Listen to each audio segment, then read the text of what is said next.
want to say Shalom Mashpaka. Just want to take a few minutes to jump out here. I know we did this the other night, but I want to, jump back in here and just talk to you guys real quick about the movie Bird Cage or Bird Box, rather. I said Bird Cage. Sorry about that. And I know we had a great discussion the other night. And so just wanted to jump back out here real quick for those that may have watched the movie and you got to see some things that really stood out, some things that some very simple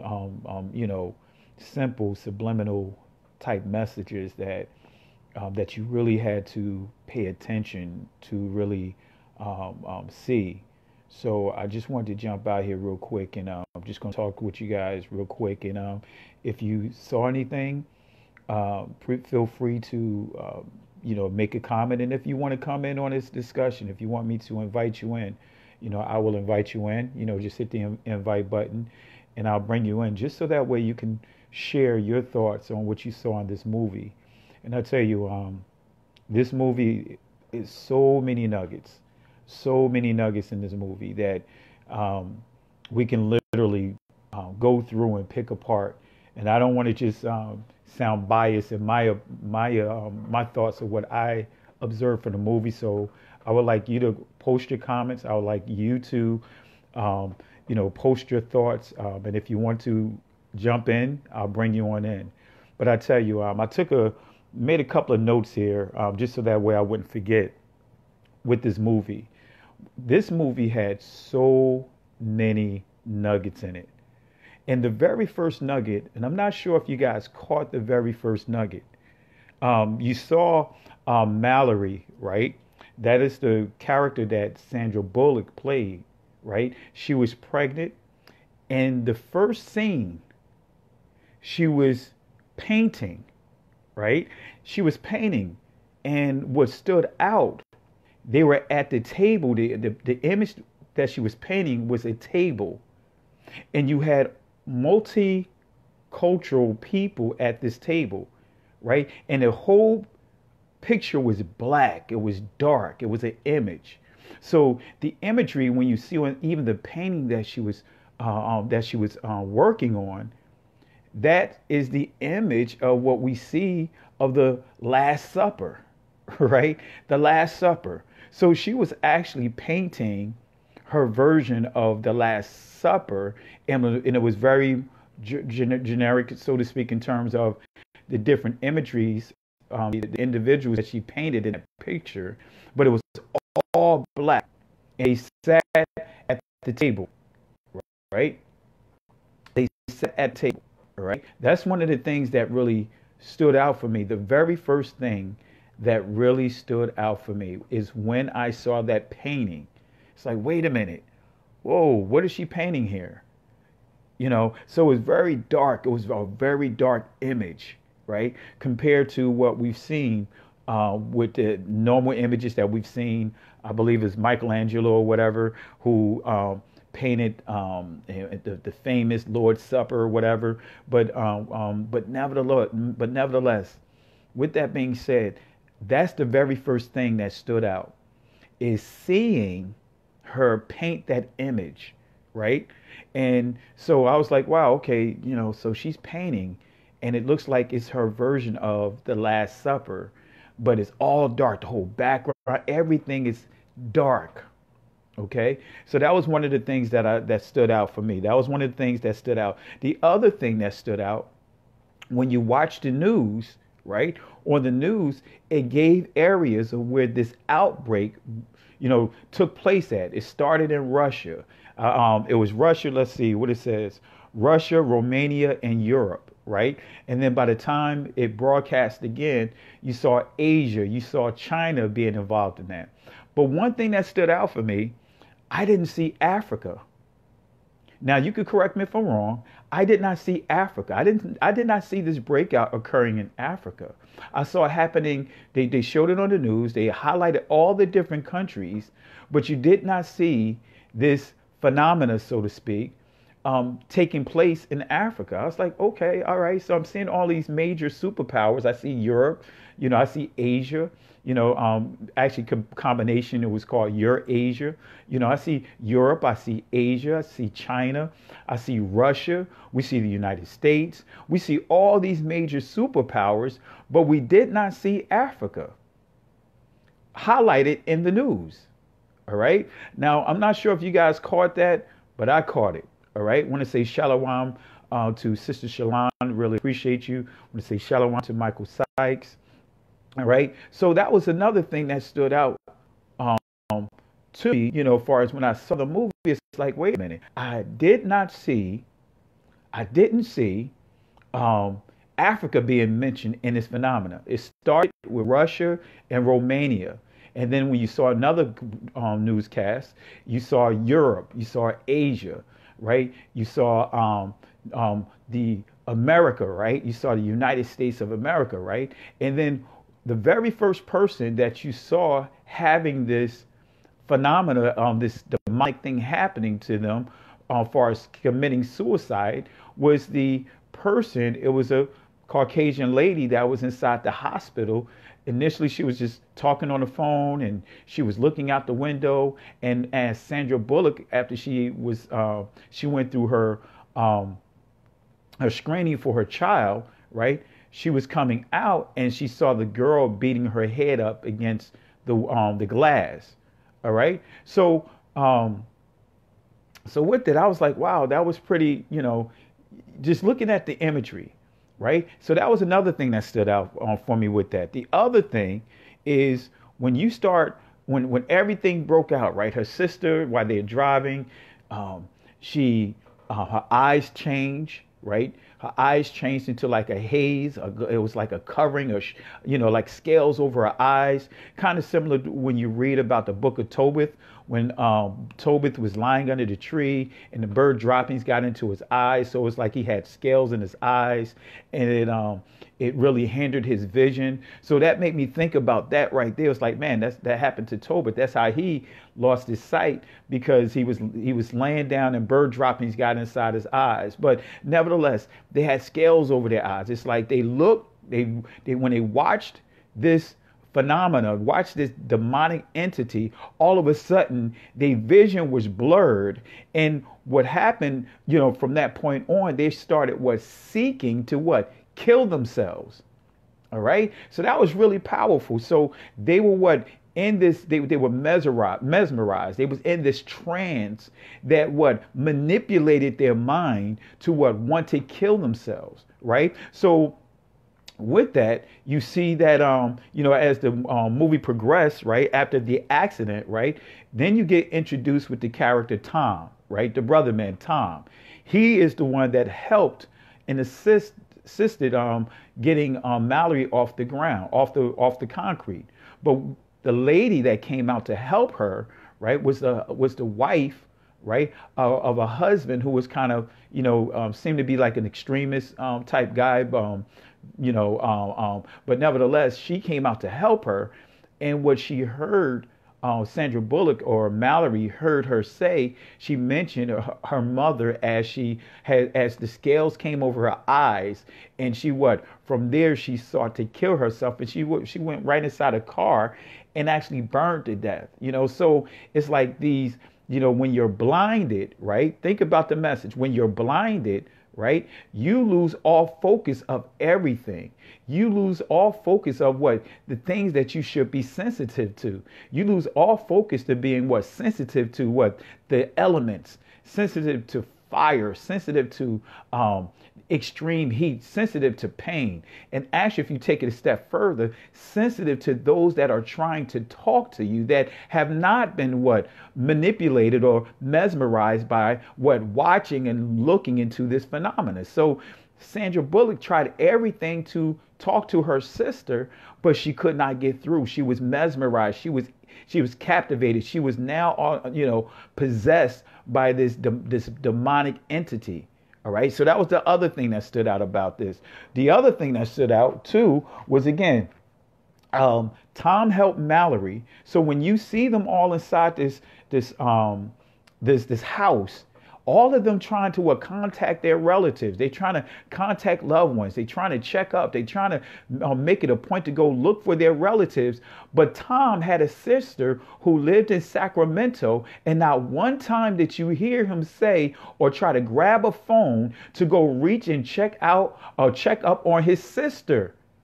You see the imagery here? He not one time in that movie, even when he mentioned his sister, he never made an attempt while others are looking for, trying to call out. He didn't say, hey, can I use that phone? I need to make sure my sister is safe. She's, she has 4 children. He never reached out to try to see if his sister is okay.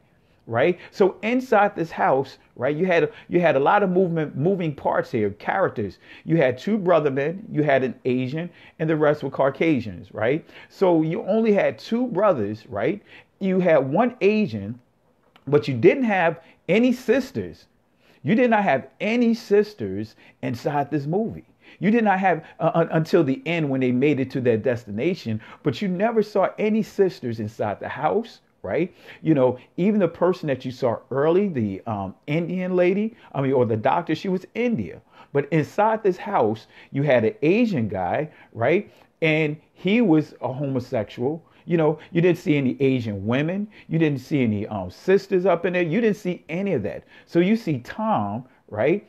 And then you see an older guy that had the character of being like an extremist. He was like very nonchalant. He was very blunt. He lost his wife. Then you had a guy that kind of looked like a rocker. Then a young lady that seemed to be more into fitness that they ended up connecting inside the movie. You saw those were the ones that started out in the house, and others ran outside the house, right, to go look and search for family. But not one time did you see the brothers make an effort to go look for their family, to say, hey, I need to check. I need to call.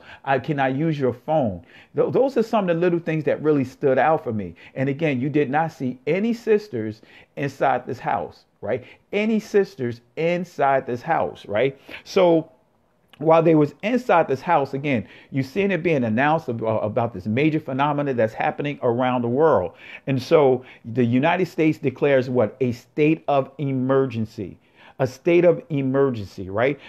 Telling everyone to do what? Stay off of social media, not go outside. Here's the kicker. It said stay off of social media. Told them to stay off of social media, because if you go online, right, and like what happened to the Asian guy, he wanted to test the waters. He wanted to see if there's a way, an alternative way of being able to he wanted to test and see if there was a way for him to be able to, for them to be able to go outside and navigate, to get supplies and things along that line by using the cameras of his house. Because he figured, hey, indirect versus direct eye contact, you should be safe. So what did they do? They tied him up. They left him inside the room. And so he's on his computer and he's looking through his monitor, and what happens? He becomes possessed. That was the other thing that really stood out, that the underlining thoughts about how this demon can take you. Even by on your computer, you have to stay off of social media. That's being on social media, you can have that spirit come on you by watching social media. We see that happening right now, right? How people are so captivated with social media that you'll see people will throw their own brothers and sisters under the bus. People will throw their own households under the bus. People will all for the sake of being seen, getting attention. It's all kinds of craziness that's happening on social media. You have a sister, right? 2 friends, right? They're girlfriends, but one is recording her going live while her so-called best friend is getting raped in the same house, and the girl is laughing and saying, hey, the girl got what is coming to her. Another situation where as though a sister is, a young girl is walking home from the store, she's like 15, 16 years old, and a group of guys kidnap her and gang rape her and put it on social media what they were doing. I believe this happened in Chicago. Another situation, you see a sister girl, right? Arguing and going off on a guy, bullying him, punching him, slapping him, then you see another video I witnessed of a guy completely cold cop, sucker punches his girlfriend right dead in the face, knocks her out for the fact that he thinks she's cheating on her. I could go right down the list of some of the things that that social media has done to the people, to the Most High God's people, to all people, and more particular, I'm seeing a lot of that happen among our communities.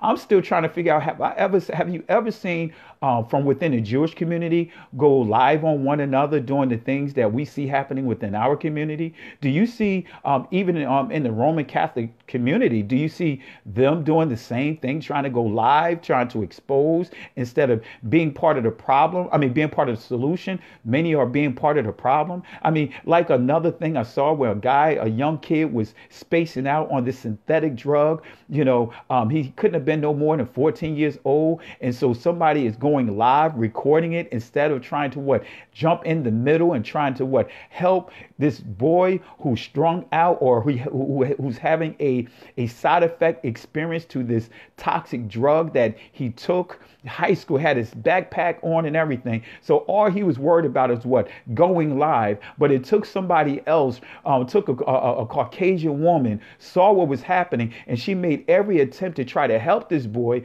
But because of what he was going through, it was like he was spazzing out. So she did not have the strength to really try to contain the boy. But the brother man on the phone recording, but didn't do anything to intercede. Then you see a video that went viral of a guy had to be about 30 years old, sucker punching a senior citizen inside Walmart, but they got it on camera. They got it live. So you see what happened in this movie Bird Box, where it says, stay away from social media, that if you don't go outside, you can get possessed. You can be possessed. You can be mesmerized by this demonic force. And it told them, do not get on social media.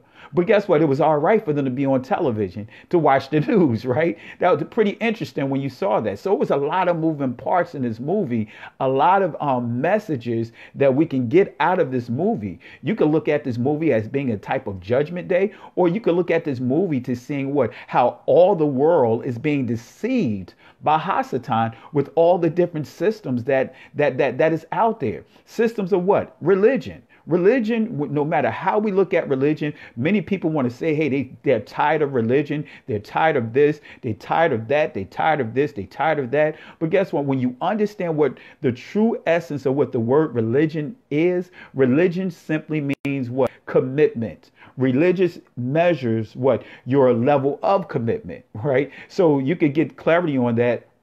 In James chapter 1, I believe verse 26, verse 27, when it talks about if a man does not bridle his tongue, then his religion, right? He says his religion, his commitment, right, is useless. It makes no sense. He's because he's kind of contradicting himself. So religion and religious is simply commitment and the measurement of what you're committed to. So everyone has a religion. Everyone has something that they are committed to. An atheist is committed to not believing. And by the way, the true atheist, right? If you want to study history, the true atheist was associated with who? The first followers of Yahweh Shai. It was associated, not even, matter of fact, I take it even before then, before Yahweh Shai walked the earth. The children of Israel were viewed as being atheists because they did not want to bow down to the Roman gods and goddesses. So an atheist was someone who did not want to worship the Roman gods and goddesses. So guess what? That was one of the terms that was used for our ancestors, for all those that followed Torah and those that when Christ came and followed the Ha-Mashiach, guess what? They were called atheists because they did not want to worship the Roman gods, the Greek gods. They did not want to get caught up in that mythology. So with that being said, that was one of the things that really stood out for me in that movie as well. Again, so far, what stood out inside this house, you saw no sisters. right? No sisters, right? No sisters. You saw two brothers, right? And you also saw an Asian, right? And so the Asian, he um, um, used an experiment, right? Think about it. He experimented, right? By way of what? His computer to see if he can what? Withstand this entity. And he what?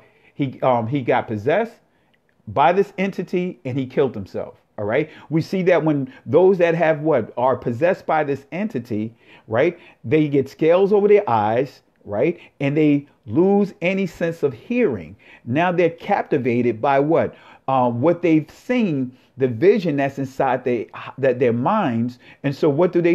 They go ahead and do what? They take their lives. So let me see. I see a comment here. At the end, there was a sister at the house of peace. Exactly. But you didn't see it going through all of this. In the end, when they opened it, the door was open, she was there, but you did not see any of the sisters inside this house. You did not see any of the sisters being brought into this house. You didn't see any of the sisters being, even being checked up on by the brothers. And I'm just saying, some of my observation is, the Tom never made an assertive effort to check up on his sister. Let's see here. All right. Not until the end. Sisters didn't have to endure, but was seen at the end. So my point is, think about this. I think Holly posted this. Think about this. Tom said he had a sister. Tom said he had a sister in Sacramento, but he never checked up on her. She wasn't at the end. His sister wasn't at the end. Even though that there was a sister, and when I say a sister, I don't like to use the term black and white and all that, but there was a melanated dark Shakar or Shakar, sister in the end, at the end of the movie, Negro at the end, but that wasn't Tom's sister. You know what I mean? That wasn't Tom's sister, because that would have been, it would have been made known about that. So that wasn't Tom's sister, but Tom never checked to see if his sister made it to the end. That's the point that I'm making. Charlie never checked on his relatives while everyone else was checking on their relatives. All right. That's the point I'm making. Right. With what my observations of what I've seen. All right. So the other thing that you see here, right. The supermarket run. That was a powerful scene when you pay attention to the supermarket run. So they ran out of resources, right? They ran out of resources, but they was very low on supplies, but they needed to do what? Get to the supermarket, right? Now, before that happened, right? If I remember correctly, I can't remember which one happened first. Actually, I think what happened first was another pregnant woman coming to the scene, right? Tom, right? And think about it. His name is Tom. Is there a coincidence that his name is Tom, right? And Tom is what? Tom is inside the house, right? Charlie is inside the house, right?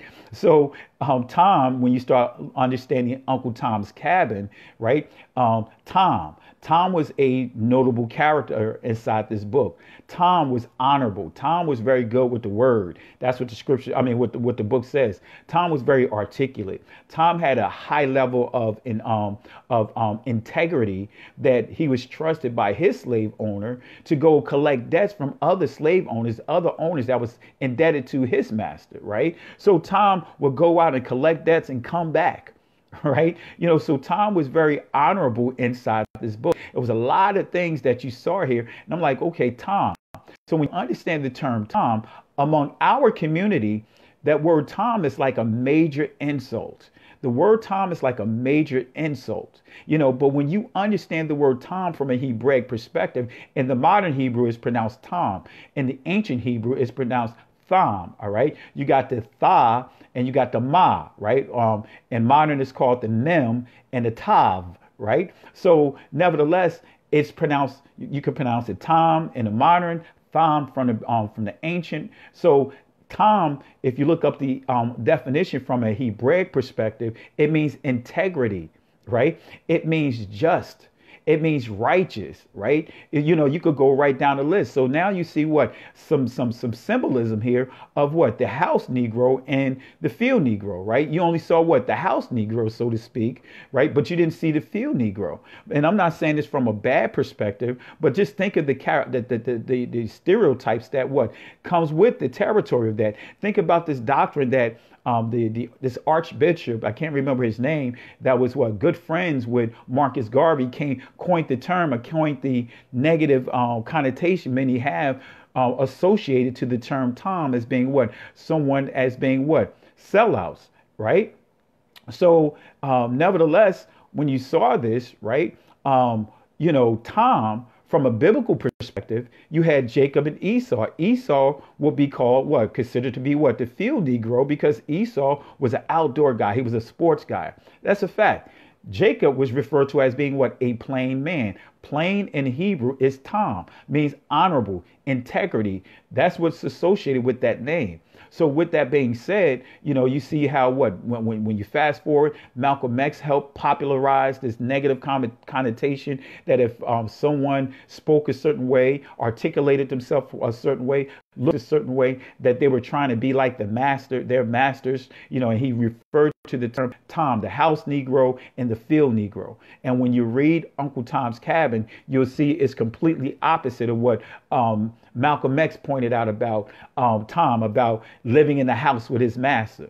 Right. When you read the actual book, Tom didn't live in the house with his master. Tom actually protected the slaves. When Elisha, right, when she found out that her son was going to be sold along with Tom being sold, guess what? She came up with a plan to run away. But as she was leaving, she taps on Tom's window, because he was staying in his own, staying in the cabin, not in the master's house. He was staying in the cabin. He knocks on the door.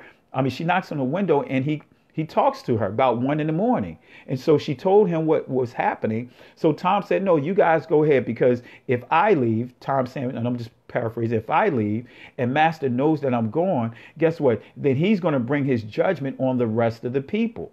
So Tom in that book had made an assertive effort to be what? A protector. So you see the same characteristics of Tom inside this movie. He was a construction worker, right? He was good with what? Building. Think about that. He was very skilled with what? Being a carpenter. You see where I'm going at with that? He was very skilled with his hands.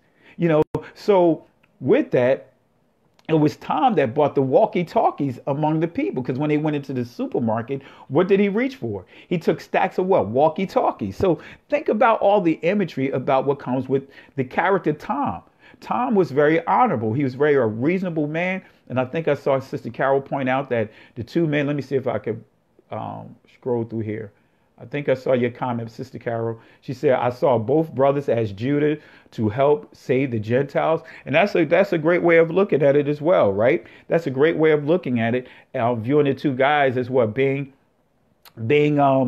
Judah, trying to help the Gentiles. Those are not what? Who are not descendants of the Hebrews, right? Those are not descendants of Israel.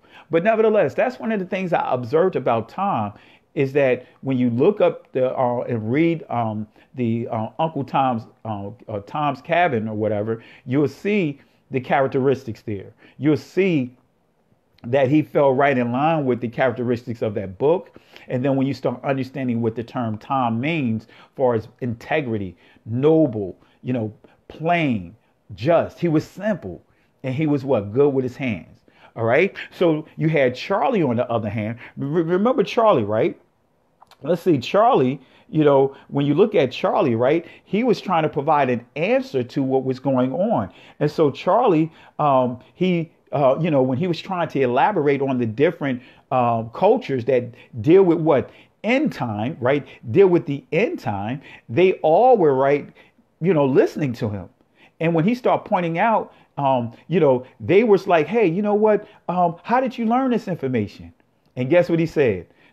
Over the internet. The very thing that the United States said is off limits, the very thing that when martial law was called, they said, I don't want you to don't get on the internet, stay clear of the internet. But now you see Charlie said he got all his information from the internet. And now he was in the process of writing a novel, writing a book.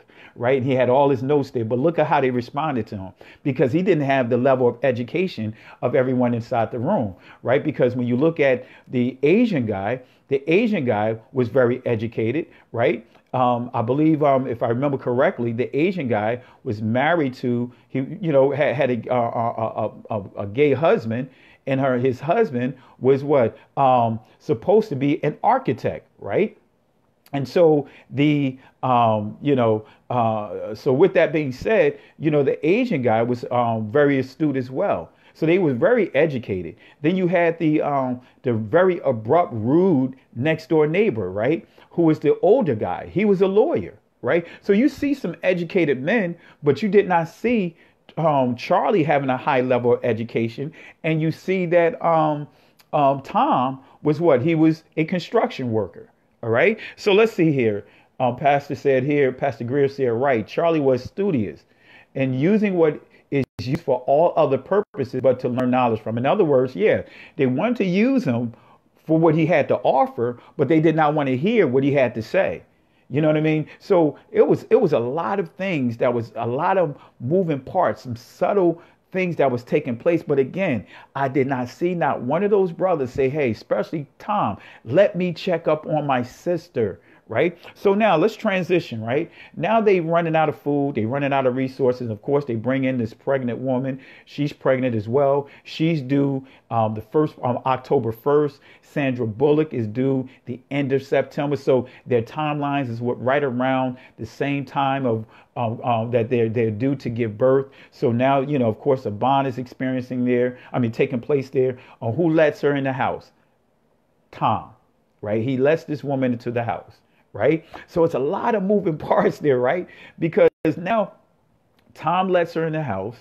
Of course, there was a big spill about it. Mallory, she displayed that she was very handy with the gun, because she pulled out that pump. And of course, the older guy, who seemed to be like an extremist, so to speak, he said, he says to her, put that gun down before you hurt somebody, and also insinuating that she didn't know how to use it. And what does she do? She unloads it, and she started unloading her casings and all. Right. So he had this look like, wait a minute, she do know how to use this thing. So nevertheless, you saw some moving parts there. And of course, when you look at Sandra Bullock's character, you can tell that she had some struggles as well. She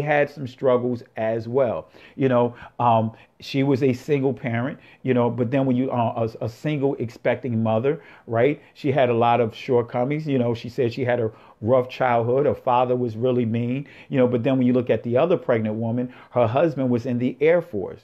Right. So, so he had to leave, he had to be deployed or whatever the case may be. So, again, you still see a lot of moving parts. But Charlie, he worked in the supermarket. He was a supermarket worker. So now you had the two people. Let's see here. I think I see Sister Patricia pointed comment here. They assumed Charlie wasn't educated because he worked at a supermarket. But I know people who are educated, but for various reasons are not working in their particular area of study at that time. Perfect example. Remember the guy from what's that? The Cosby Show, who was married to the oldest sister. I think his name was Gerard. Remember him, the actor that played that role, how someone recorded him, and he was being made fun of because he was working in the supermarket, in between acting gigs, in which many actors would take on regular jobs because, especially those that are familiar with or lived in like the New York, New Jersey area or the Los Angeles area, areas where kind of like the Mecca, so to speak, with acting, that many of these actors, guess what? They have regular 9-to-5s. They go from being on Broadway, or in Hollywood, that in between gigs, they have to get a 9-to-5. They have to go and make sure they can survive, that they can eat.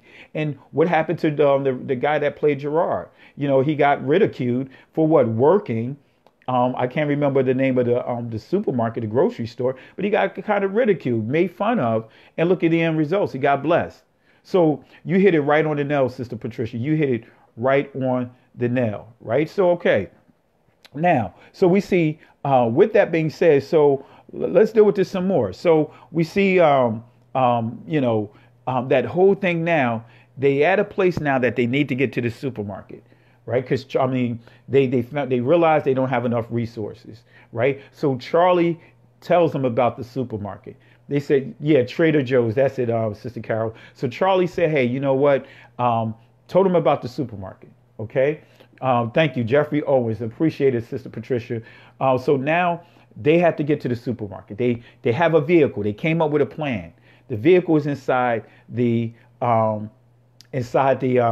garage. What color was the vehicle? Black, right? And what's interesting is they had to what? Darken all the windows. So it was as if this vehicle was like a type of hearse, because when you look at a hearse is what?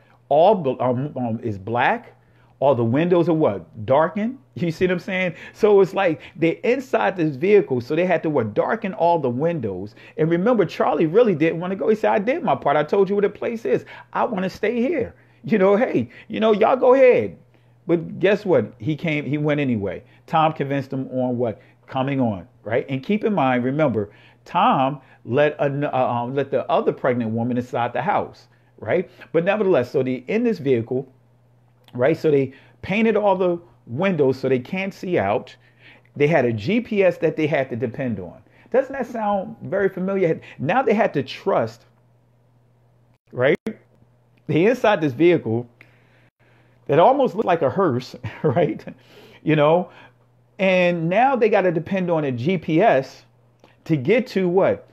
Food, to get to supplies. All right. Now, double back, right? Remember, early on in the movie, moment the movie started, you hear this voice over the walkie-talkie saying that what? Hey, we have room, telling them where they are, saying that, hey, they don't recommend you bringing children because, the children may not survive getting it. So you hear that. So they're making their way on this river. So what you see happening is leading up to them, Sandra Bullock, as far as Mallory, being on the river with the boy and the girl. So now, right, let's get back to the supermarket. So now they had to trust in getting to the supermarket. Right now they're rolling over dead bodies, right? You see death is all in the streets. The whole community is desecrated. So now they got to get to the supermarket, but they have to depend on their GPS. Now they can't depend on what they've grown accustomed to watching. Now they had to be dependent on what they hear. Doesn't that sound similar to the faith that we have to stand out on? In that GPS, you see the lines, right? What is hope? In modern Hebrew, it's tikvah. In ancient Hebrew, taqwa, right? It's hope means lifeline. It's a rope. It's a cord, right? So the purpose of a lifeline is what? To save you, but also keep you from what? Drifting, right? The lifeline is so effective based upon what?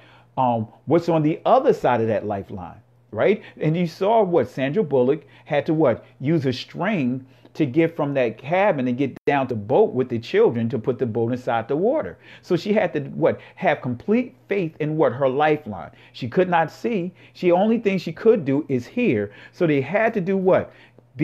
Stay connected to their lifeline. Let's see here. They were okay in darkness, being blind, but when they were exposed to light, seeing, evil will possess them. So remember this, Sister Holly. Remember in Corinthians, Apostle Paul says Hasatan disguises himself as what? The angel of light, right? The angel of light, messenger of what? Light, right? And so then when you get to the next verse, right? Paul says, hey, describes that, hey, this messenger also has what? Disciples, have what? Ministers, have what? Followers. And they also have what? A doctrine, right? So with that being said, yeah, you hit it right on the nail. Hit it right on the nail. So you see a lot of imagery here, a lot of symbolism here, right? So with that being said, Normally when you see movies like this, it's always someone that talks about the end times, and they'll go to Revelation. They start quoting Revelations. They start making some type of quote out the Bible, but you did not see that in this movie. Charlie actually was giving information, but it wasn't from the Bible. He was giving it from all different types of religion. He didn't mention any scriptures. He just mentioned, end times, not end times prophecy that's associated with many religious groups that call themselves end time prophecy, or the doctrine of end time prophecy. But he was just doing it from a perspective of different religions that he come across. But nevertheless, or different videos that he's come across. But nevertheless, so with that's what really stood out. So now they're navigating to this food mart, right? Now they're navigating. So what happens? Now their GPS, right, that's giving them a warning of like an object in front of them. Now all of a sudden this evil spirit sees them. Now this evil spirit tried to enter into the vehicle, but could not get in. There was no opening to get in. Why? Because all the windows, everything was completely sealed tight in terms of no visual to get out. No vision. But one thing you didn't notice, it did not try to pull on the doors. Wow, it's so powerful. Why? Because whether they had the doors locked or unlocked, that entity wasn't trying to open those doors. It was trying to see if it can have an opportunity for them to make contact with it visually.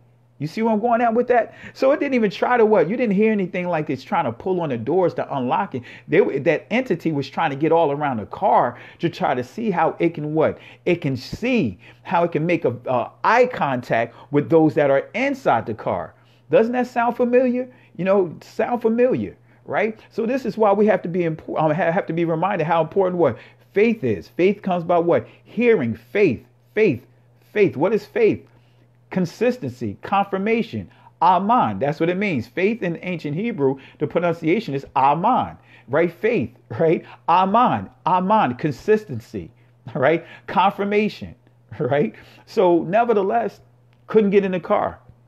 So now they are now when they look at their GPS, it looks like something is all around them. So what does Tom do? He hits the gas and he just speeds right on up, make it to the supermarket. So now they have to get out of the vehicle, wrapped up, make sure they can't see anything outside of them. But you see, all the road is messy. It is messy. You see all the dead bodies on the streets. You see vehicles, empty vehicles. So it's messy. Everything is messy, right? Which is pretty powerful, right? Because you have what is called, you see in the beginning, Sandra Bullock, her character with two kids, and what is called in this river, right? And the river is clean. The river is clean. That narrow path.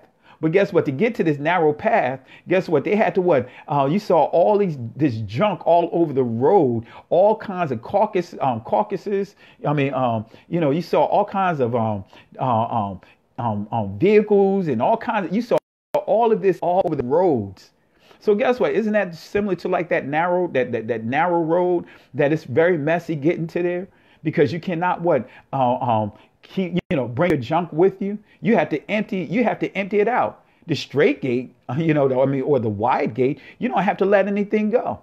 But in this river, right, this path, which to me represents when you look at how life started, right, and the Euphrates, right, guess what? You see that this woman is what? Now we're dealing with life. Now we're dealing with life. You see it going through all the mountains and everything, which when you start understanding the Garden of Eden was a region. It wasn't just a small finite territory. It was a region that Adam was responsible for cultivating. So when you understand his responsibility was to dress and keep the garden. Dress is abad. Abad means to till. Till means to cultivate. This is where you get the word culture from. So Adam was responsible for cultivating the culture of holiness that Yahweh Shai, or should I say Yahweh, had given him. He also was supposed to be a watcher, shamar. Shamar means to watch. You also get the Hebrew letter ayan. But nevertheless, let's get back to here. So now they get inside the supermarket. Now, man, it's almost like they're in heaven, right? In their minds, they all kinds of foods there. They able to stack up, but they still had to keep a limited amount of supplies. Now you see Mallory is introduced to the birds, right? Because she's like, wow, a miracle that you see these birds there that survive. So she grabs the birds. What's the significance about the birds? When you read the scripture, especially when you're dealing with the ark, right? The birds were important. The birds were what they used to determine whether or not if there's dry land, if there's a safe place. So the birds in that movie were used to what? Determine, because whether or not if there's that spirit around them. Because remember, the birds, whenever that spirit got close, or a foul spirit got close to them, they would start what? Panicking. They would start what? Chirping. They were used as an indicator.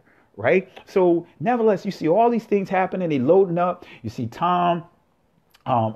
He gathers the walkie-talkies, but then you see a scene with Tom, and this is how you learn about his sister in Sacramento, because he and Alexandria are exchanging, just having a discussion, exchanging information, he asking questions and so forth. And so you can see that he has an interest in Sandra, right? Or Mallory. Tom had an interest in Mallory. So what happened? So Tom, gives her some diapers and everything, as a, I guess supposed to be what you call it, a gift, what they call it, I forgot what you guys call it,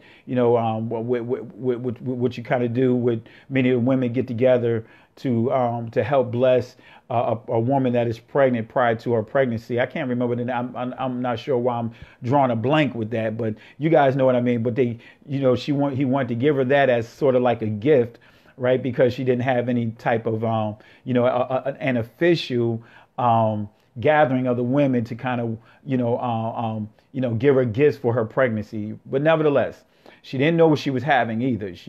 Her sister was thinking, if she was thinking girl or whatever the case may be, but also she didn't know what she was having, right? But nevertheless, so you see, that's what Tom mentions his sister in baby shower. There you go, sister Carol. I'm drawing a blank on. I don't know why I can't remember baby shower. And Sister Holly appreciated, but baby shower. So he gives her some diapers, right? So nevertheless, so he talks about how he would rub his sister's stomach, right? And Sandra Bullock asked him, like, how many children did your sister have? And he's like, she had four kids. But you never saw Tom reach out to them. You never saw him have not even a worry or a care. Seem to have a care if they're okay or not. He never tried to call knowing that she had 4 kids. All right, that's what really kind of troubled me too, especially at this point in the movie. I'm like, where's his sisters at? And Tom, why are you so busy about worrying about everyone else? And you not one time have you tried to check up on your sister? But nevertheless, what happens? As they're gathering their things, what do they come across? They hear somebody that's outside in the dock, right? Calling, saying, hey, you know what? Hey, let me in. And so Charlie recognized the voice, right? Everyone trying to determine who's out there. Charlie tells him it's loading dock. Charlie tells him that he know the guy, and the guy kind of sound like, and Charlie told him that the guy was kind of off, right? So what happens? They go to let him in. Tom said, we got to let him in. Here go Tom. Tom said, we got to let him in. Now Tom is jeopardizing the safety of everyone else. So what happens? Tom goes to open it in, and this guy is a big guy. You could, so they now they're trying to struggle closing the door.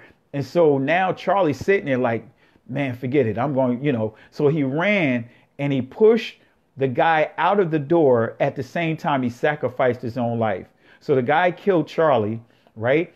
And the guy is saying to Tom and all of them to open the door so that way they can, they can see this beautiful light as well, but Charlie gets killed. Charlie sacrifices himself for the good of the people, right? So nevertheless, now they all kind of feeling some kind of way, right? The elitists, right? What happened? The elitists, and matter of fact, Pastor Greer, Charlie was the one that they all was laughing at, about his, basically kind of smirked at his educational level, but yet all of them now need Charlie to get to the supermarket. They all need Charlie's resources. Now they get to, the supermarket. Now it's Charlie that saves all of those guys, because there's nowhere in the world they was going to overpower that heavy guy, because they were struggling even to close the door up. So Charlie sacrifices himself, and now the elitist, right, the butthole, right, of the bunch, the older guy, he had no care in the world about what happened to Charlie. Had no care in the world. Didn't care about what happened to Charlie, and also came up with a scheme saying, hey, they don't have to go back to the house. Stay where they are. Pretty interesting, right? Didn't have no remorse, right? Sandra Bullock's character, Mallory, had remorse. She cursed them out, right? So now, guess what? They make it back. Okay, they back at the house. They told them what happened to Charlie, so everyone got a kind of, mood kind of changed and shifted. So now they're at the house, right? So which is, a lot of, like I said, moving parts going on. They're back at the house, right? So now, they're kind of eating good, but shortly after, what happens? The young couple, right, that met while they was in the house, what happens? They steal the car and they leave. They take the car and they leave, and you don't even hear from them anymore. So now they don't have a car. They don't have a vehicle to now get out again if they need to get what supplies. They kind of like on their own. So now, what you see playing out here is, they kind of like chilling. They kind of, more relationships is being established. Sandra Bullock reveals herself to more information about her past to the butthead older guy. So you see relationships is building. But now another key event happens, right? Everyone is in their own place chilling. Now the lady, I think her name was Olympia as well, she hears somebody asking to come in. She asks to come in. Yes, Sister Holly, the voice of his co-worker was actually the entity's voice, right? Using Charlie, right? So now the same woman that Tom helped, right, to come inside this house, now she's pregnant, but now she hears another guy in the void, outside, asking to come in, asking for help. And what happened? She lets him in. And he kind of seemed to be a little off anyway, but he seemed to be, he looked the part. He looked like he's very educated, but he seemed to be kind of off a little bit. Everyone rushes in. The older guy, even though he's a butthead, but he's the one that seemed to have more of a discernment, saying not to let anybody in. We all could die if you keep letting people in. But nevertheless, what happened? She lets him in because what did she say? Well, Tom did it for her, so she wanted to do it for someone else. So lets this dangerous man in. Doesn't that sound similar to like when you think about the Garden of Eden? Hear a voice, conversation, let them in, threaten everyone, endanger everyone, but nevertheless, she let somebody in, didn't consult anyone. She took it upon her own self to put the whole group in danger again. So now what happens? This guy tells a story. Now you're getting more of an understanding even about himself. See, oftentimes when people tell you stories about everybody else, they're really referring to themselves. So he tells them a story about what happened in this asylum and how this asylum was overtaken, and how, these people, right? These people are kind of where he was staying at, kind of took over, and how they were forcing people to look at this light and how they were able to move around. They could move around outside with no problem. But how he got away, because they asked, how do you get away? He said, well, someone saved his life.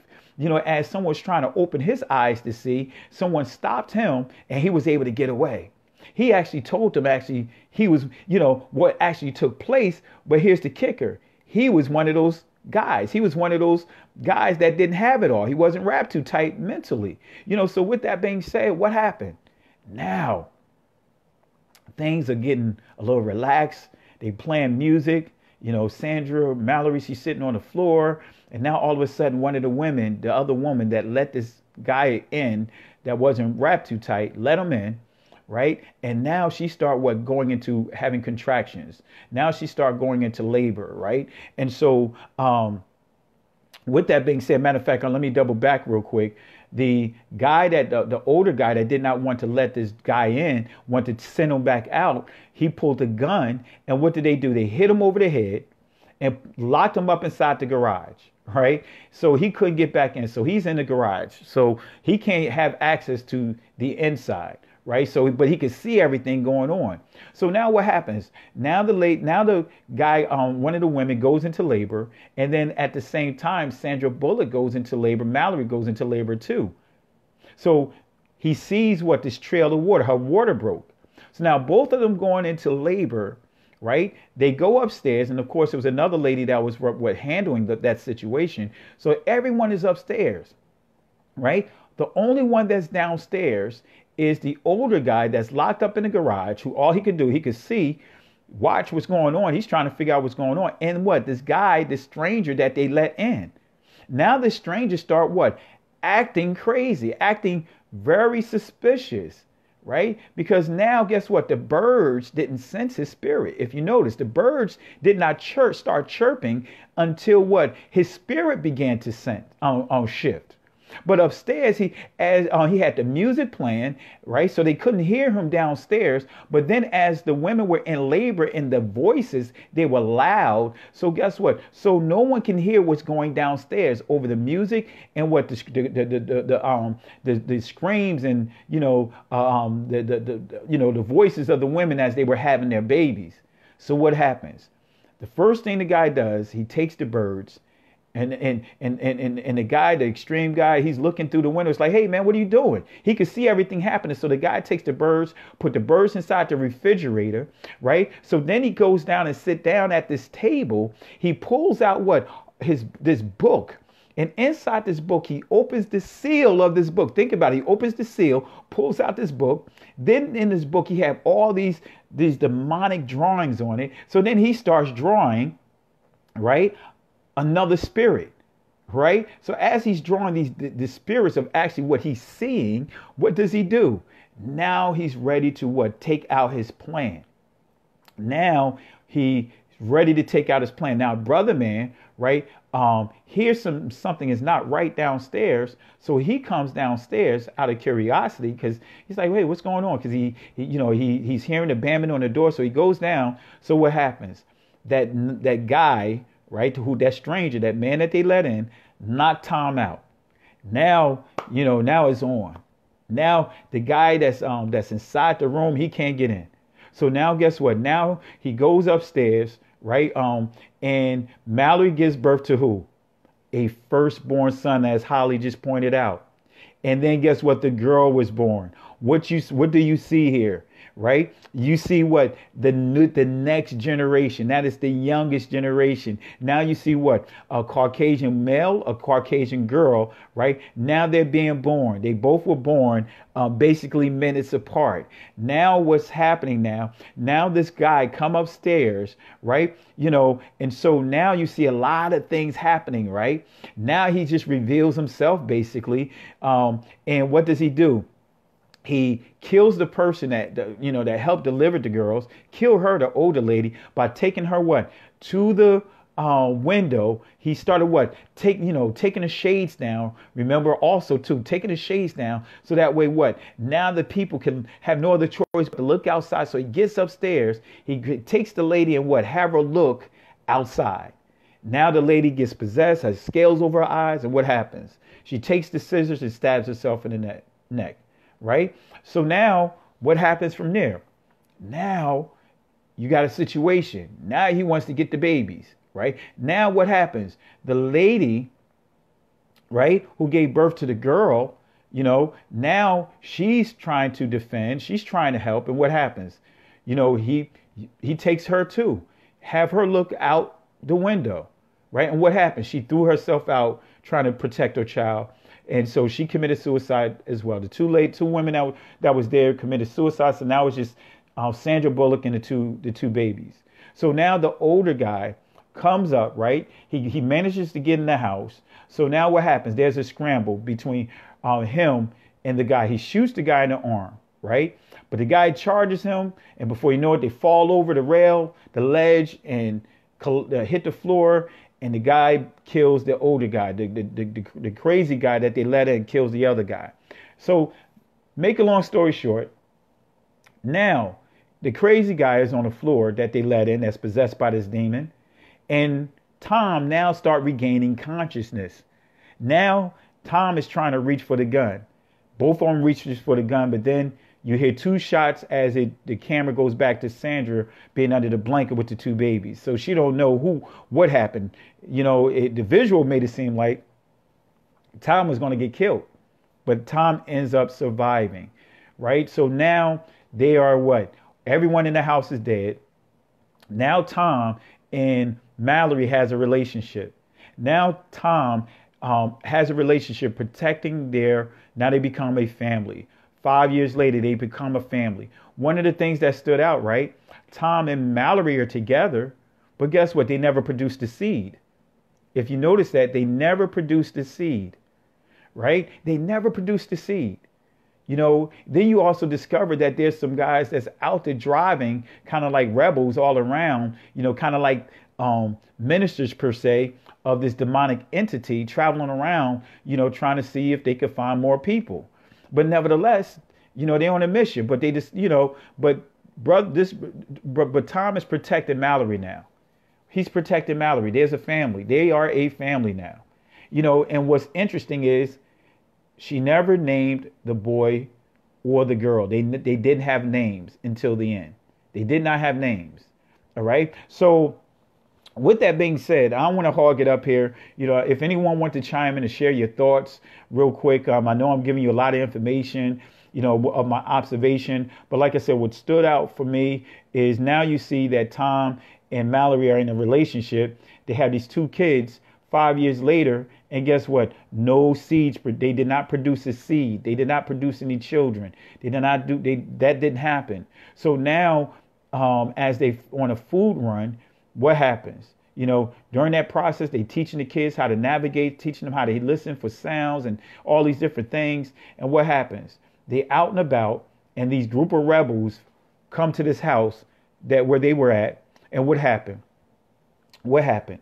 Now, the brother man tells Mallory and the kids, because they were already talking about the boat. They heard the voice of the walkie-talkie saying they have a place for them.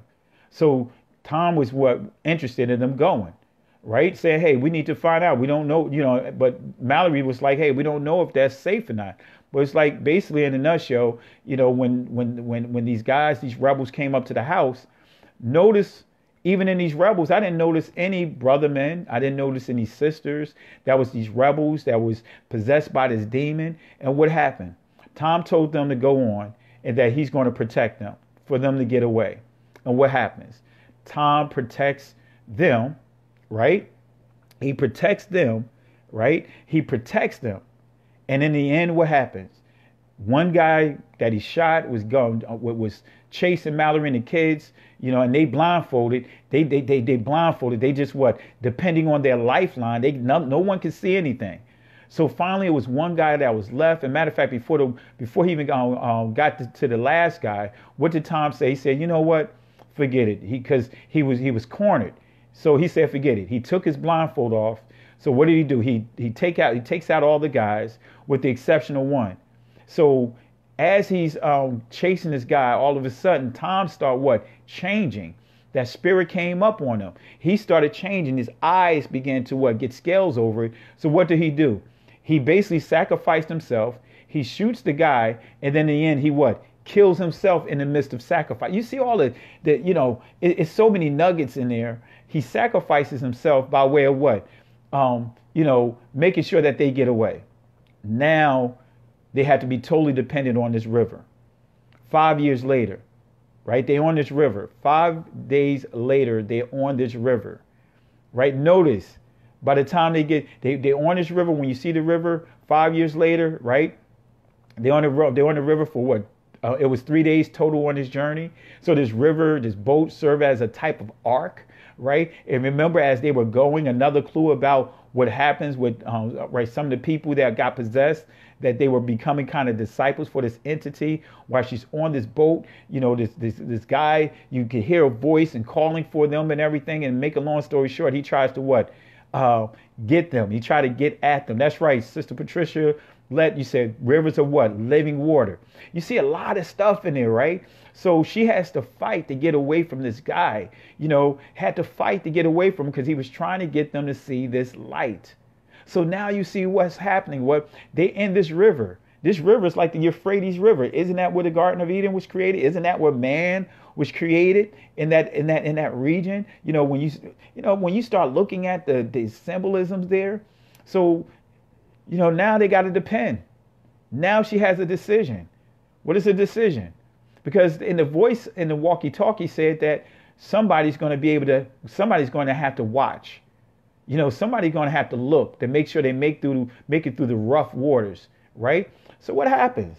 Now she got a tough decision on making a choice with her seeds.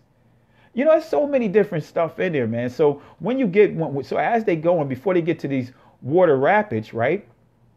You know, now they made a stop, right? You know, part of the stop. So Mallory is making what? Her line, you know, making a line, you know, and now this line, she goes and what? She finds more blankets because their blanket got lost when they hit the ship, you know, they lost the blanket. So what ended up happening, what happened? Now she goes inside this place. The blanket, they lose their covering. Now what happened with what Mallory did? She got more blankets for their covering. And what happened? One of the girl of the other woman that had died that Mallory promised that she would take care of, she gets out of the boat because she hears some noise about going on with Mallory. So she goes out to look for them. So what happens? While she's going, it seemed like this entity is getting up on this, coming to approach this girl. So all of a sudden you see this girl being drugged. Well, what happened was Mallory pulled the rope of hope. See, that's what hope does. Hope is supposed to keep you from what? Getting beyond a certain point. Your lifeline is to keep you from getting beyond a certain point. It's supposed to keep you from what? Veering off too far. So the person on the other end of that lifeline, if they fulfill the tension, that means you at a point that you are about to what? Get into a dangerous area, you know, so you can lose that connection. So what? Now she pulls her all the way in and gets her back in the boat. And she says to the boy saying, hey, you know, if something happened to her, that they have to what? Take care of themselves. And that's parallel to what happened when you study the transatlantic slave trade, because that's what our ancestors had to teach the children, that if something happened to their village, I'm talking 4 and 5-year-olds, that was very symbolic right there. They're 5-year-olds. And that's what was happening when how our ancestors were teaching their children that if their village get invaded, for them to run inside the woods, stay inside the woods, and taught them how to what? You know, go find and look for another village so that way they can what? Find safety. So these kids had to what? You know, village gets sacked. Now all of a sudden they got to what? Navigate through the dangers in the wilderness of lions and hyenas and wild dogs and other animals that can eat them. So now Sandra is saying the same thing to what? These two kids. The same things that our ancestors had to say to their children on how to what? Live and survive. They had to grow up at a very young age. Man, it's so powerful when you pull all of these things together. So now, guess what? Now they get back into the water. Now she has to make a decision. The decision is tough. You got her son and you got her daughter there. She says she letting them know that one of them going to have to what? Watch. One of them have to watch. Now she has a dilemma now, because her son says, hey, I'll do it, Mom. But she said, no, I'll make the decision. But then the daughter of the other woman, right? She says that she want to do it too. So what happens? Now she had to deal with integrity. Now she has to deal with integrity because she sees her son, but she sees this daughter of a woman that she made a promise to. You know, also what was powerful, how they gave both of them gifts. One had the girl had the cat, the boy had the dog. There's so many little symbolic things. The boy was given the dog, the girl was given the cat. The little kitty. Anyway, but nevertheless, so with that being said, now they're under their covering, they're making a decision, and finally she just come to the conclusion, like, you know what? None of you guys are going to look. None of you guys are going to look. So in the end, what happens?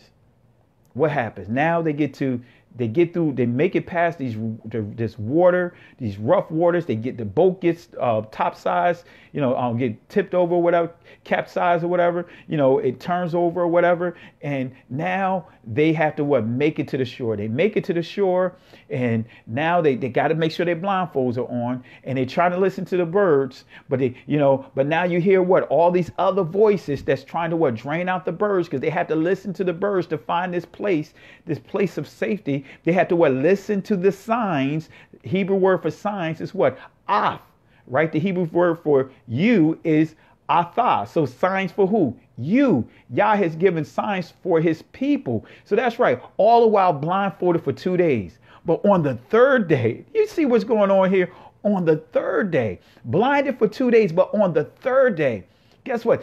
On the third day, that's when you see that real test happen. On the third day, the very test of their faith, because now what happens? She falls down the hill, right? The kids are separated. Now the voices is just trying to come at each kid individually. Now Sandra is trying to make her way back up the hill. Now she's trying to find these kids. They on two different sections. So she finds her son first, and now she's screaming for her daughter, because the daughter, she never really received the daughter as being hers. Now she's screaming for her daughter. Now she's repenting to the daughter, because she really didn't treat the girl like it was hers, because now the girl is about to take off her blindfold, and now she's repenting, saying, I'm sorry for treating you this way. I'm sorry for not really treating you like you're my child. I'm sorry for being hard on you. Give me another chance. So the love that she had to demonstrate by the power of love through her voice is what caused that girl not to hear the voice of another, because that voice,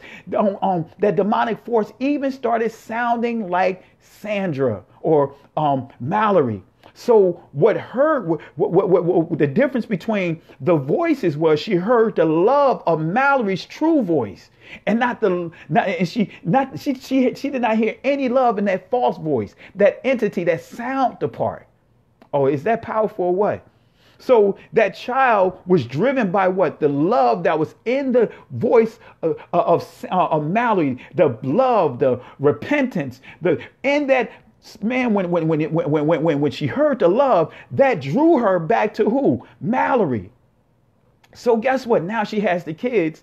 Now she still has to make it to the final destination. Now everything is at a climax. The birds are chirping. So she's telling the kids to listen to the birds, and they following the birds. And what happens? They finally make it to the house.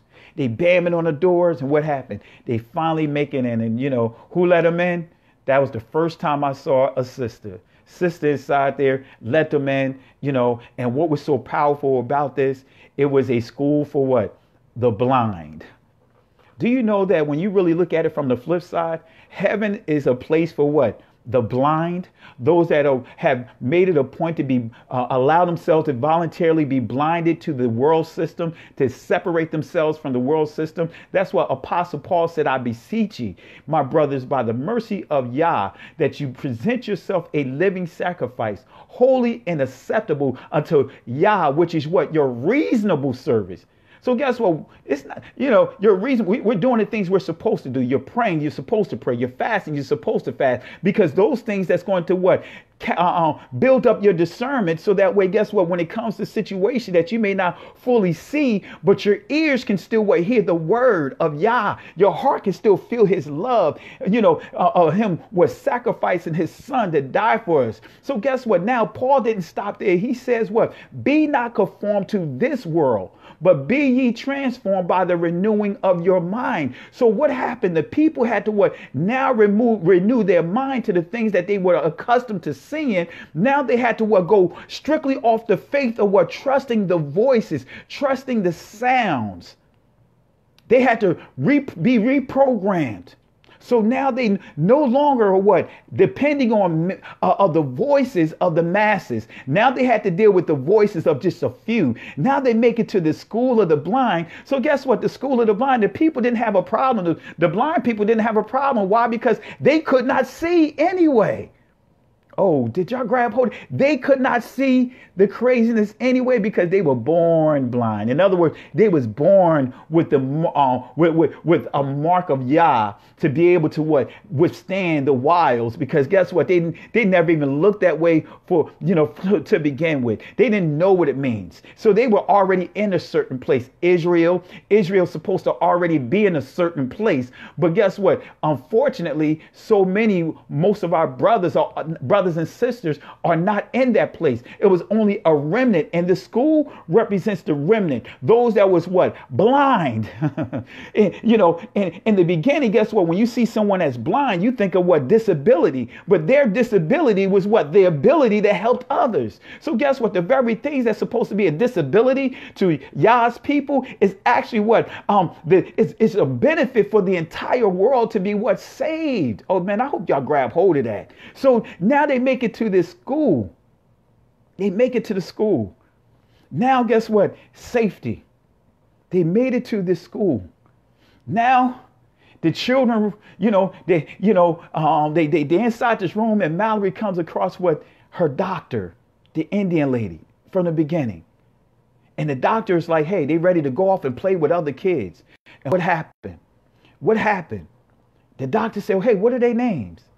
Remember, up until that time, they never even had a name. Tom even confronted Sandra, or Mallory for not naming the kids.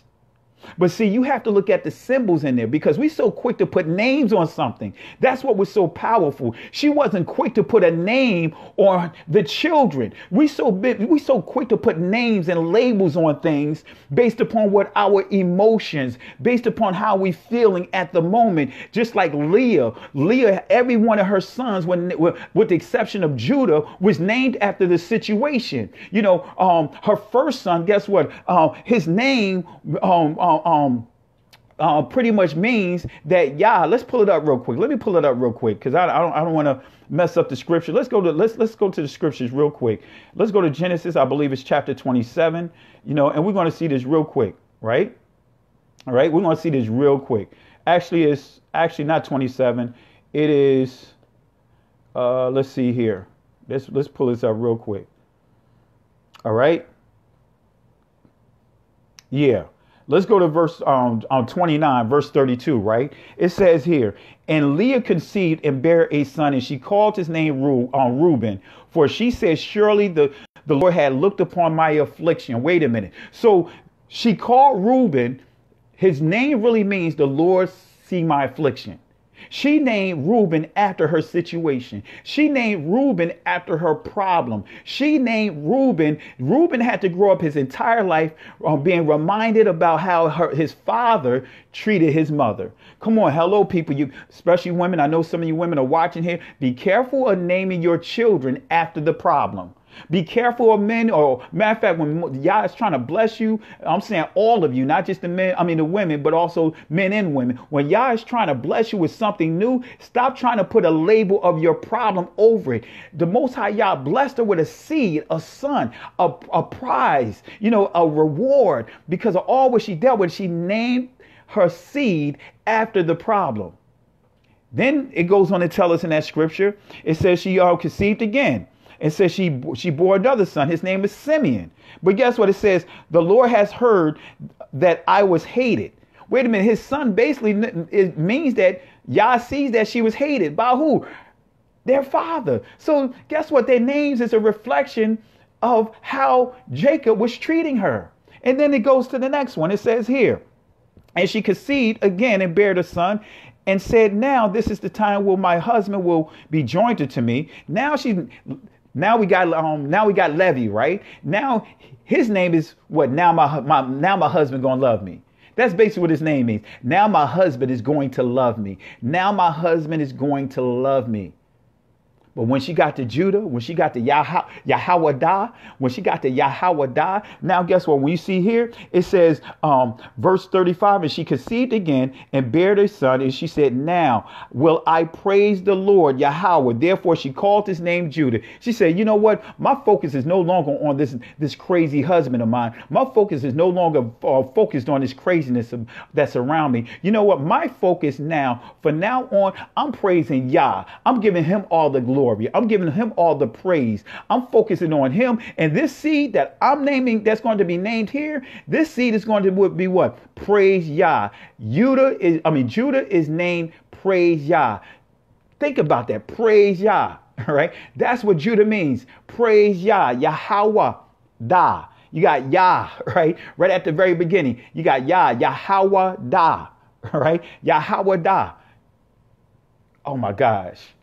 So now, when you get to this school, there's something special about you, Judah, regardless of how we was ridiculed for our skin complexion, regardless of how we was ridiculed for our lips and our texture of our hair, and how we were considered to be less human. There's something special about you, Judah. You, Israel.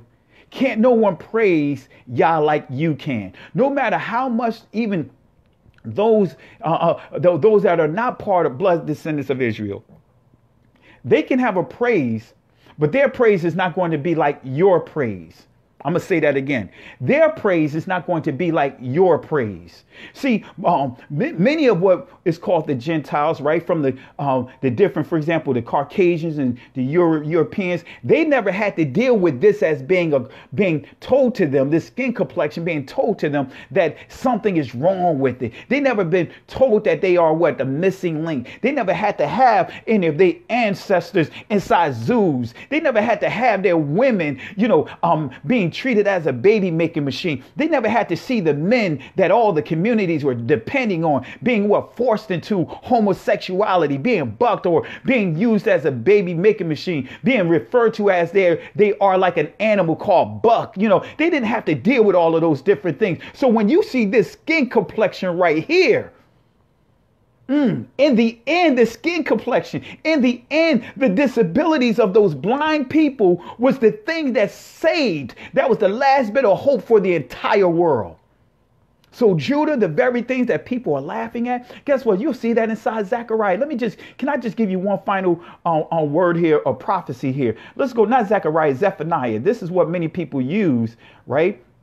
But they don't go to the very portion of the script. They just talk about the language, right?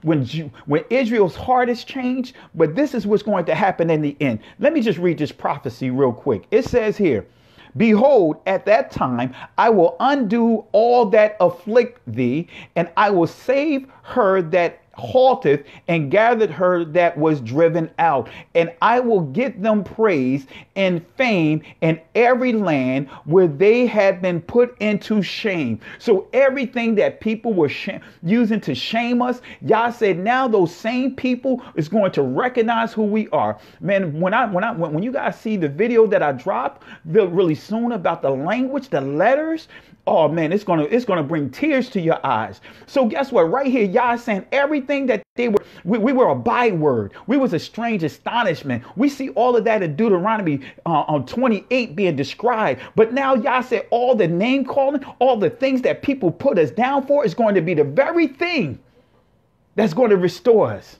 Oh, I hope y'all help that. I hope I help somebody out here. The very thing that they put down on us is going to be the very thing that's going to restore us in the entire world.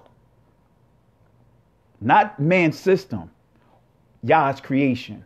Right now, Yah's creation is off balance right now. Why? Because Judah is not in its rightful place. Israel is not in its rightful place. And last point I'm going to make with this. In India, there was a territory, right? There was a area, right, that they had an issue with snakes, right? This is what happens when you don't have balance. There was an issue with snakes, right? So what they decided to do, right, to try to mitigate their snake problem, they brought in cats, domesticated cats. So what happened was now they got these domesticated cats killing the snakes. Now all of a sudden the rat population exploded.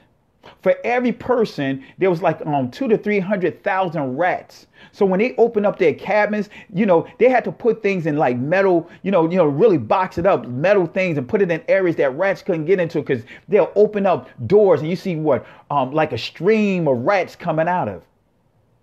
Guess how they had to rectify the issue? They had to what? Go out and import some snakes, right? Get rid of the cats. Bring back the snakes. And what happened? The rat population completely dropped back down.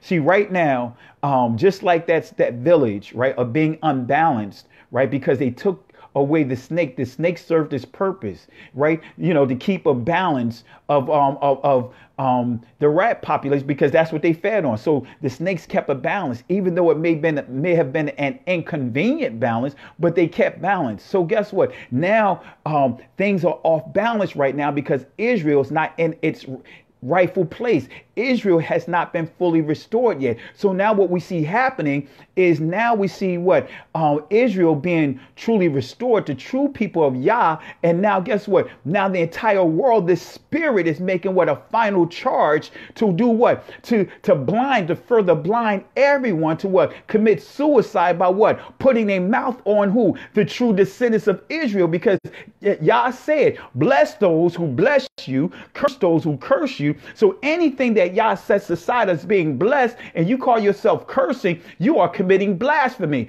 against what? The things that Yah set aside to be what? Quadash. Remember yesterday we dealt with the word anointed, all right? Mashayak, right? So Israel has been anointed, set apart. Oh man, so in the end, that school for the blind was set apart. It was set apart. It was set apart. And what happened in the end? What happened in the end? Now, after 5 years, she named the children. The boy was named Tom, and the girl was named Olympia. Now, when you look at it, what Olympia is a mountain, right? Mountain, right? So when you understand the Greeks, when you understand the Romans mythology, the mountain, Olympia was considered a sacred mountain, right? And this is where you get Hercules. This is where you get Zeus and all that from. So you see this mountain. So in Greek, right, and in the Roman mythology, Olympus is a sacred mountain, right? Y'all gonna grab hold of this, right? So sacred mountain, right? Now, Jerusalem is the city that sits on what? A hill, right? So when you read the Maccabees, Antiochus was what? Wanted to what? Make the holy mountain of Yah, which is Zion, which is Jerusalem, want to make this holy mountain, this holy hill, into what? Dedicated, rename it, and rename it what? Olympia, or Olympia, right? Change it. This holy place, this holy mountain, into Olympia. That's what Antiochus wanted to do. Antiochus Epiphany, right? And what did he do? He desecrated everything of Yah so that way he can make this into a holy mountain for Zeus, a holy mountain for Hercules, a holy mountain for their gods. How ironic, right? We see that in the end, that the young girl is named Olympia, right? The holy mountain of the Greeks. And we see the boy name is what? Tom, right?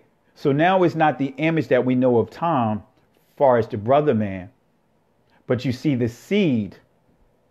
Oh man, let me stop there. Let me stop right there. You see the seed of Tom passed down. The name, the name of Tom, rather, the reputation of Tom, handed down to what? The young boy. And I know many going to just look at it from a racial, hey, you see, Tom just got whitewashed. That's not where I'm going here. Because guess what? Now the reputation of Tom, who sacrificed for all of them, has been now his reputation, his authority has been what? Now passed down to all. But still, the one thing we can't erase here, I got to still go there with, you still got to recognize Judah. You can't get around Judah. But you had Olympia as the girl's name, Tom as the boy's name. She named Olympia first, the girl first, and then she named Tom afterwards. I could go further with that, but let me finish reading this real quick. It says here, I will save her that halteth and gathered her that was driven out, and I will get them praise and fame in every land where they have been put to shame. And at that time will I bring you again, even in the time that I gather you, for I will make you a name and a praise among all people of the earth when I turn back your captivity before your eyes, saith the Lord. And prior to this, when you read further up in the scriptures, you see that Judah was scattered beyond the rivers of the Euphrates, or should I say the Ethiopian River, right? So when you understand Africa, right, river in Hebrew doesn't just mean river, but it also means oceans, waters, right? So at one time, the Atlantic Ocean was actually called the Ethiopia Ocean. So beyond those waters, where did we end up at? You see, we ended up in this country. You see, many are in the islands, as far as Barbados, Jamaica, Trinidad, and you see others that ended up in what? Brazil. We've been scattered beyond the waters, the rivers of what? Of Ethiopia, right? So with that being said, guys, and that's verse 10 when it says, from beyond the rivers of Ethiopia, my suppliants, even the daughter of my dispersed shall bring my offerings. So that's my assessment of the movie. The movie is a great movie. I'm not saying it's a bad movie. It's a lot that goes into this movie, but I just want to take a little time out here just to kind of give you my overall summary of the movie. I hope this blesses you. I could go further even with the end, but with that being said, you could look at it in both ways, to where's Judah, as far as the seeds of Judah? Where's the seeds of Judah? Where's the seeds of Judah? It's like the seeds of Judah has been what? Made into Europeans. You can look at it in different ways. Where's the seeds of Judah? Where are they? Where are any other young children in that age, new children of that age? It's a number of ways you could break it down. You did see other children inside this place, but the focus were put on what? The Olympia and Tom. All right. But with that being said, I hope this helps you. If there's anyone else that want to share your thoughts, hit your invite button and I'll bring you on if you want to make a comment before we wrap this up. So I'm going to go ahead and open it up. I know I gave a lot of information. I hope I didn't spoil the movie for anyone, but I encourage you to watch it. I know I just share to you what I observed, and I'm sure you guys observed a lot more than what I've observed collectively. So anyone wants to share anything before we wrap up? Anyone wants to share anything? All right. So, share this video if you want. I'm going to go ahead and download it and put it on the YouTube channel because Facebook deletes a lot of my stuff. So I'm going to put it on the YouTube channel for those who would like to go back and watch this over again. And if you want to add to it. I'm not saying that I'm right about everything of what I observed. I'm just explaining to you from the angle that I observed of as far as the things that touched me, that stood out for me inside the movie. So with that being said, anyone have any comments or whatever that you would like to post, go ahead and post it now. If not, we'll just reconvene a little later. So with that being said, I'll just say this to the people of Yah that's tuning in. As Moses said to the people, as they were making their transition as they made their transition out of Egypt, and now they had the obstacle in front of them, the water, right? Now they need to get on the other side of the water. What Moses said to the people in Exodus chapter 14, verse 13 and 14, he told them, fear ye not, stand still and see the salvation of Yah. He said, these Egyptians that you see today, you will not have to deal with them ever again. Yah will fight for you, but you have to hold your peace. Remember, can't go back. Can't stay here, keep moving forward. Can't go back. Can't stay here. Keep moving forward. With that being said, appreciate you, family. Going to go ahead and jump off here. So I'll say again, Shalom, Mash Paka. All right. Peace, family.